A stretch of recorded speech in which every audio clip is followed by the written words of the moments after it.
Hi, welcome to Inspired Blessings with Jean Marie Prince. And I'd like to welcome my guest today, Doreen Jansson. Yes. And congratulations, I heard that you just got married. Yes, I did. Congratulations on that. Thank you. And she's the director of the Care Center, which is in Islandia, New York. And I'm familiar with the Care Center because my former pastor's wife, Arlene Schroer, was the director many years ago. And so the fact that I got to understand what the Care Center does, and that's why it's very important to be able to really tell others what you do, and so that they know that the services are there if they ever need that type of service. And she did go home to be with the Lord, and I just remember her commitment, her desire, her passion, and why she did what she did, and that was to save the lives of unborn babies. So I just want to thank you, Doreen, for being on the show today. Thank you for having me. Oh, no problem. So I want to ask you some questions so this way my viewers would understand more of what the Care Center does and why they are there. And who established the Care Center in Long Island? It was actually established 25 years ago by a pastor who pastored a church in East Northport. His name was Pastor Ayers. And he was doing a series on the sanctity of life, and he was doing his homework and doing some research on the issue of abortion. And he was enraged when he found out just how many abortions are being performed right in our own backyard. And he just felt that as a Christian leader in this community, that it wasn't enough just to say that abortion was wrong, that as a Christian and a servant of the Lord, that we needed to actually do something about this and offer women alternatives to abortion. Sure, it's taking the action. A lot of people could tend to sit back and just let things just be, and how many people are not, really doing the things that God would want them to do. So if you could tell me, what is the mission of the Care Center? The mission of the Care Center is to offer support emotionally, spiritually, and practically to women who are faced with unplanned pregnancies.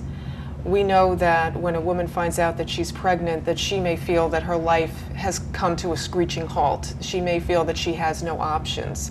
She may not have that support system around her that will encourage her to have the baby. As a matter of fact, they face more obstacles of giving life to this child than they do support sometimes. So the Care Center is available to them to offer education and resources and referrals if necessary, and really a loving relationship. They come to know their volunteers and their client advocates, and we have seen lives changed through just being the hands and feet of Christ in these girls' lives. Sure. And it's been wonderful. And support is so important because we know that without the support around you, because a lot of times in this situation, your family isn't going to be supporting you. They're really not. You know, and that's really when they should be there.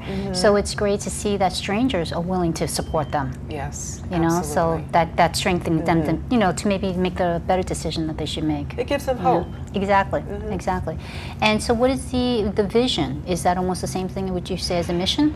The vision is slightly different not different, but just to expand on the mission, is that we would like to see abortion reduced in our community. Sure. We want to promote the sanctity of life and the biblical worldview on the sanctity of life so that abortion becomes unnecessary and unwanted in our community. Right, right. And how did you get involved? I have been involved with the Care Center for many years, for about 15 years. Oh, wow. I had moved out to California, I'd lived out there, and when I came back, I started attending Northport Baptist Church, which is now named Island Christian Church, and learned about the Care Center ministry and knew that I needed to get involved. Sure. Because there was a time when I was a scared and pregnant teenager and the outcome wasn't so positive for me. Okay. And so I suffered for many years with the pain of the aftermath of having had an abortion. Right. And I just felt that now that I had become a believer and I saw the value in really speaking truth to these young girls about what is really going on in their bodies and the truth about their situation. I wanted to get involved with this organization so that I can speak truthfully and educate these women as to what they're facing. Right. And sometimes what you see in the past is that where God will take the person that actually has gone through that trial and to use them for his purpose of being able to be the speaker on behalf of that organization for that trial. It gives credibility Oh, sure. to be able to speak into a young woman's life and you know, just share with her what my journey had been, and others. And you know, we've seen women come through the center who have suffered from abortion and post abortion stress syndrome for many, many years. And so we want to just encourage women to not make such a hasty decision, to really think through what they're doing and help them to overcome whatever the obstacles are that they feel that they're facing, and help them to understand that pregnancy is not terminal. Right. It's maybe a detour in their life from where they were planning on going, but they can have their life. They can have their life, and this child could be the greatest blessing in their life. And we've seen that time and time again.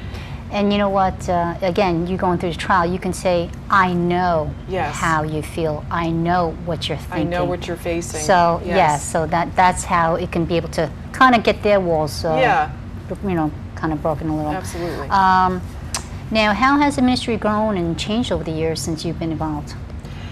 I have been involved, as I said, as a volunteer over the years, and the way that I've seen the ministry grow is that our services have grown. We started out really being a counseling ministry for that moment when the girl or the woman finds out that she's pregnant, and we've done the counseling and so on. The ministry grew over the years to become more of a pregnancy resource center where we were able to provide education. We would take the client, should she become a client, and walk her through her pregnancy, teaching her about her first and second and third trimester, and then how to prepare for the baby. And then beyond that, we were able to offer services and education and counseling until the baby's 2 years old. So we're taking them through, we're building a foundation for their family, not just in that moment of making a decision for life, but we're there to say, we want you to choose life, but that's not where it ends as far as our relationship with you. We're going to walk you through that decision, and we're going to be there for you in the beginning, in the middle, and at the end of that decision. And so that is how the services have grown over the years. What a blessing that is. Yes, it really is. Really. Now, is there one particular faith or belief that the Care Center follows, and why? The core of the Care Center ministry is the gospel of Jesus Christ. This is why we do what we do, because we believe that that every life is created by God and for His glory. And He's the one who's called every one of us who participate in the Care Center ministry, whether it's staff or volunteers. Every single one of our people are called.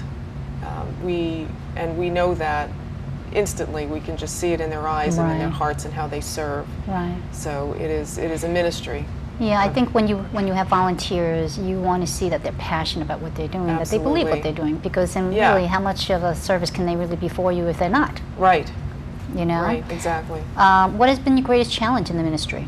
I think the greatest challenge that I have seen since I've been the director here, now I've been in this position with the Care Center for 3 years, and the greatest challenge that I see is awareness, public awareness, that there are so many people when I go out and speak in churches that come to me and say, I wish I had known that the Care Center existed. I think the more people who become aware of the Care Center and what we're actually doing, what we have seen is that people really want to get involved, whether it be financially or prayerfully or volunteering their time. And that has been our greatest challenge, is to just make the ministry known. Right, no, definitely. So, yeah. And what's the most, would you say, important Bible verse that's really been maybe the core of this Care Center? Well, God gave me this verse over this last year as I think through what our mission really is. And our mission is that we want to bring life, not only on a spiritual basis and a physical, but a physical basis as well. So the scripture is that the enemy comes to steal, kill, and destroy. But I have come that they may have life and have it abundantly. This is His mission. When I think about all of the ministries, and all of them have value and they are valid, but I think that Christ came to give life. He is the way, the truth, and the life. And this ministry, I believe, represents the very heart of God. Right. No, definitely. Because the fact that, we're alive because of God. He created us. Exactly. You know, so it's very important. Now, how does the Care Center really get the potential mothers to use your services? Well, they will find us through word of mouth. They'll find us as they're driving by. We're working on our internet presence so that they can find us on the internet. And so they will find us. They'll come in for a pregnancy test. Basically, that's what they're coming in for, is to find out if they're pregnant. And then we will counsel them in that moment. And then if they choose to become a client of the center, then we introduce them to what all of the other services are, and they can choose what they feel they need the most. So you were saying like the options that you would generally offer them, would you say one would be? Well, the number one option is to parent. Secondly, we would offer them adoption as a potential referral. And those are really the only two options that we offer, parenting and adoption. But we do educate them on abortion. We want them to be educated in their decision making. And so we will talk to them about what happens in a first, second trimester abortion, whether it's a surgical or a medical procedure. But we really encourage them to choose parenting or adoption. Well, because I understand that sometimes when people have chosen the abortion route, many years down the road, they have such guilt. They do. Many, many, many years down the road sometimes. And sometimes it can also affect maybe the fact of them getting pregnant again, being able to carry, right, if it's not done correctly as well. Yes. You know, so now it's something that they can regret at the same time. Yes. How are you funded, the Care Center? We are a nonprofit organization, and we're funded by churches, but mostly through individuals, just people who have a heart for the unborn, who want to support this ministry, who want to support the work that we're doing.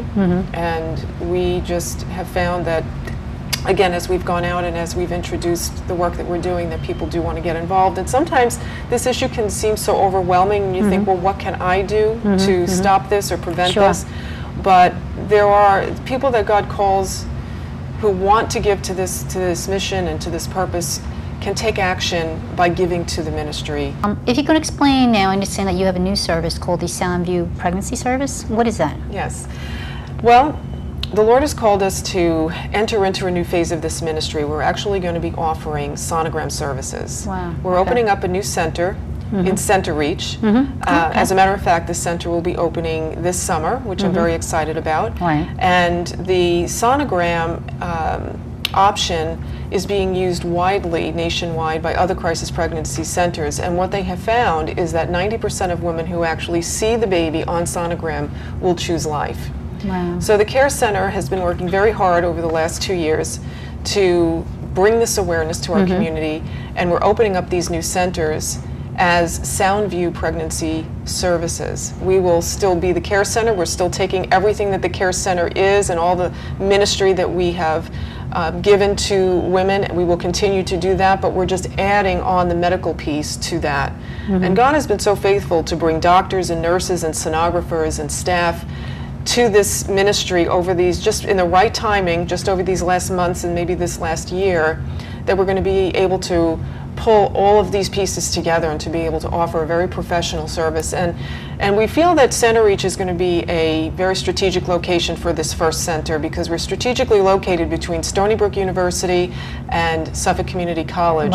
Statistically, the highest percentage of abortion-minded women are college students who are between 18 and 24. So we really feel that God has just planted us right in the center of them, and we really want to reach them, because we know the path of destruction that they're thinking is just an easy option for them. But we want to place ourselves there and just have them come and hear their story and help them to make a decision that they can live with.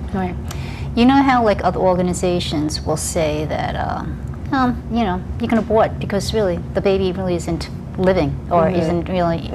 So knowing the fact that you're now using the service, when do you say that life really starts? Life begins at conception. Yes, and it's proven even from a medical standpoint at only 21 days the heart starts to beat, and you can begin to see signs of life very early on in a pregnancy.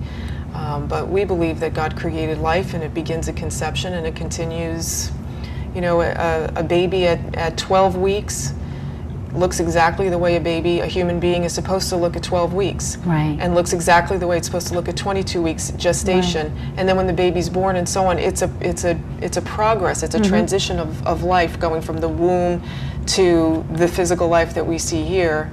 And then when we die, we continue on, you know, with the Lord in eternity, but it begins at conception. Yeah, it's just sometimes how people don't believe that there's a God. Yeah. You know, but when you look at the miracle of life, how is that possible? Yes. And then, well, God created us in His image. Yes. And I believe that with all of my heart. The Bible says that. We are His children, and He gives us life, and He gives us purpose. Right. And every life is sacred. Every life has value because it's been created by God. Right. And I don't know if you know my story. I don't. Oh, okay. I was found 2 days old in a bathroom in Korea. That's where my life started from. So God has given me a purpose. Yes, He has. You know, I lived in Norfolk till I was 5 years old.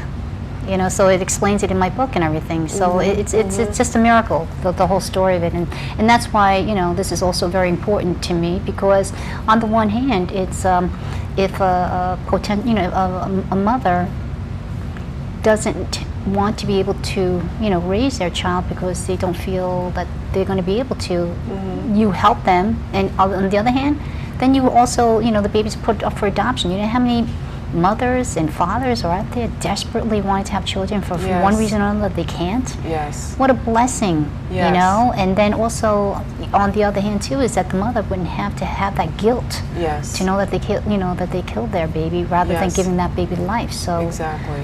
You know, it really can benefit all. Sometimes the woman needs to hear that from just one person, that there is hope, that she does have a choice, she has an option. Yes. I can't think of one woman who really wants to have an abortion, because God has created us to give life, to be nurturers as women. So it's in our very core, it's in who we are, who God created us to be, to want to give life. And to make a decision to take a life is torture for a woman. Even if she denies it or doesn't want to face that, it is contrary to the way God has created us.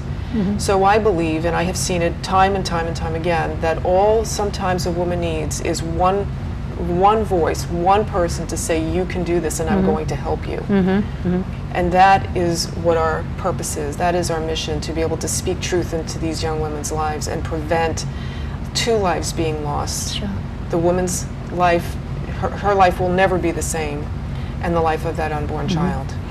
I think sometimes the pressure could be definitely around, I hate to say, the family, like you almost, you know, to think like you're going to have to come home and tell your mother and father that you're pregnant. And then how are they going to be, you know, so mad and upset and everything else. And it was something that shouldn't have happened, but it did happen. And so now just to understand it and to accept it and say, okay, where do we go from here, instead of, you know, kind of being say, oh, now I'm going to be embarrassed when my daughter got pregnant and one of my friends and da-da-da. But so because of that feeling, you'd rather say to your daughter, oh, you know what, have an abortion so we don't have to tell anybody. You know, that's not...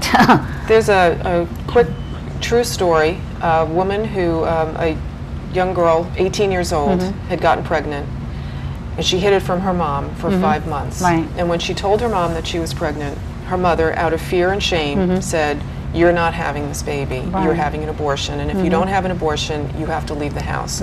So we were contacted by a pastor friend of ours who said, would you be willing to see this girl? And we said, absolutely. We were looking for housing for her, but they never called. And we were fearful all week as a staff that she had gone ahead and had the abortion. And at 22 weeks, that baby is fully formed. We were devastated.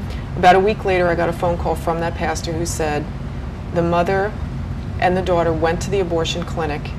They took the daughter in, did a sonogram on her, and on her way from the sonogram room to the room where they were going to perform the abortion, she opened the door to the waiting room where her mother was sitting, and she said, by the way, Mom, I'm having a boy.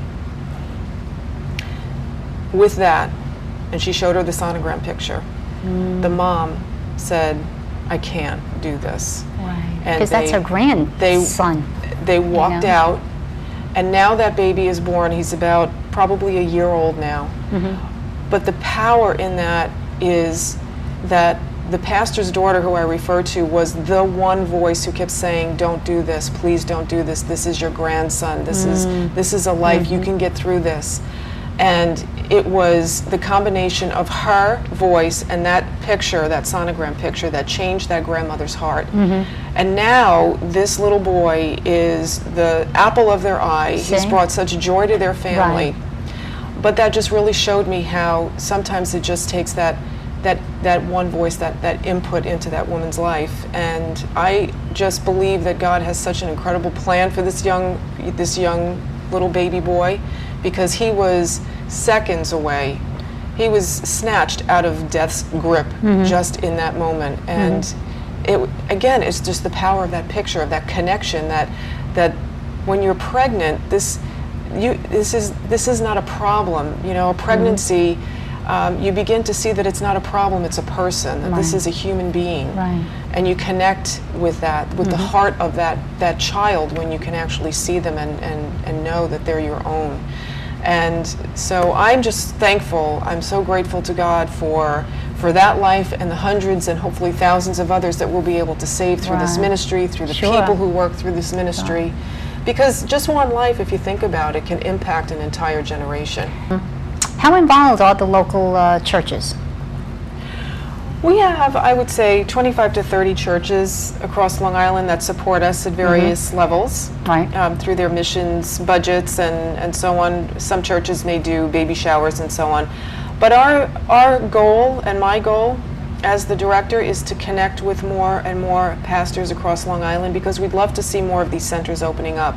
We are the only evangelical crisis pregnancy center on Long Island. And I believe that God has called us to stand up and take action. There are 12 Planned Parenthood abortion clinics between Long Island and Rochester County. And I believe that, you know, as servants of the Lord and as ambassadors for Christ, that He wants us to expand. So pastors and churches are His people. Yes. And I believe that God is calling His people to take action and to help us to expand this ministry and bring hope and healing and this message to more and more women, that they can choose life, that they can give life. Right. So I guess, would you say that that would be the legacy of Soundview Pregnancies, you know, services in the care center would like to leave? Absolutely. There's a legacy of life, a legacy of Christ, bringing that life to them on a spiritual level and a physical level, and really changing the course of a generation. Sure. Because the more lives that we save, the more impact that we can have for God and His kingdom here on this island. Right, right. No, and I'm so you know, I'm so thankful that the care center is there, and now the Soundview Pregnancy, and I think with the Soundview Pregnancy, it almost sounds like that every lady that comes walking through the door should first have the sonogram, and then they make the decision. Absolutely. Have the sonogram for a week. Take a look at the picture every single day, and then you come back and then you can give us your decision. Yes. Because that's going to show them, you know what, I am doing something here that I shouldn't be doing. Yeah, that it is life. I want to thank you so much for being on the show, and thank you. You know, thank you so much for the care center and what you are doing, you know, for the mothers out there that don't know what they should be doing. You're really giving them the answer, and so hopefully they come in and really check out the care center. And is there a website the care center has? Yes, it's www.thecarecenter.org. Okay, thecarecenter.org. That makes it easy. Makes it easy. Yeah. Exactly. And also on this, I just figured that it might be appropriate for me to, I know that I have the viewers out there, my blog followers that have been waiting for me to reveal the results of the Ancestries.com, and in which Ancestries.com was kind enough to give me a test to find out. I was questioned whether or not, you know, am I part American, am I part something else, things like that. Also, I wanted to know whether or not I was Korean, because even though I was found in Korea, most people that look at me that are familiar with Korea, you know, is saying, you don't look Korean. So, anyway, but right now, Ancestries.com, is not able to tell me specifically if I'm Korean, Japanese, or Chinese and things like that. But in the future, near future, they're saying that they're going to be able to do that. And then at that point, since they do have, the stuff from me that they need to test it, that they will be able to test for that. But what they were able to tell me, because I wasn't sure since the Korean War was 5-10 years prior, I thought maybe I was part American. What do you know? Anyway, so Ancestry.com was kind enough to do the test, and because they are able to test for 26 other nationalities. Okay, so apparently I wasn't one of them. So what they're telling me is that I'm actually 100% Asian. But they don't know what part of Asia yet, but they will find out. But it's funny because they were actually saying how it's rare to be 100% of something. Yeah. So it's just funny how I thought I was really part American. I guess part of me felt like maybe, because my father had actually fought in the Korean War, and you never know. You never know. You never know. But anyway, so that's the answer to the question of what had happened with Ancestry.com. So when I do find out, when they do test to tell me whether I'm Chinese or this and that, I will again reveal it. But thank you. But also, I always like to give my guests one of my inspirations that God had blessed me with, and I chose, of course, for this situation, is called "For I'm Not Even Born." Now, the reason why I wrote this, I was actually driving in the car one day, and I was listening to how partial birth abortion was done. And when I heard what they do, horrific. And so it inspired me to write this inspiration. Again, it's called "For I'm Not Even Born." Inspired Blessings, books and prints at gmarieprints.com. And it's actually a song, so one day I pray that somebody will sing it because it was given to me with a melody, okay? But it's called, "Please let me live, don't let me die. If you know God, then do His will. Give me a chance to breathe the air that my Father in heaven has given me. Let me see the splendor of all the beautiful things that were created for me to see. Let my soul long for God, and let the Spirit of God come and live inside of me. Right now, I do not know right from wrong, for I'm not even born. But you are ending my life and doing wrong by taking my life away from me and disobeying your Father's word. If you are unable to raise me, then give me up to a loving family, to a loving home where parents are praying for me. Then I will feel His presence, and God will do His will with me." And it's Bible verses. "I shall not die but live and declare the works of the Lord." Psalm 118:17. Beautiful. So I want to give this to very you. Much. Thank you so much. Yeah. This is beautiful. We'll put this in the center. Yes, Thank you. Thank you. And Doreen, again, thank you so much for being on the show. And may God continually bless what you're doing, and just that He directs and guides and how to get it out there. And I hope with this that somehow we can get it out even further. Thank you so much. And most of all, congratulations on your wedding. Oh, thank you. Thank you. So I want to thank you so much for joining us today. Keep Inspired Blessings within arm's reach to help give you comfort when others are lost for words. Thank you, and God bless. With man, this is impossible, but with God, all things are possible.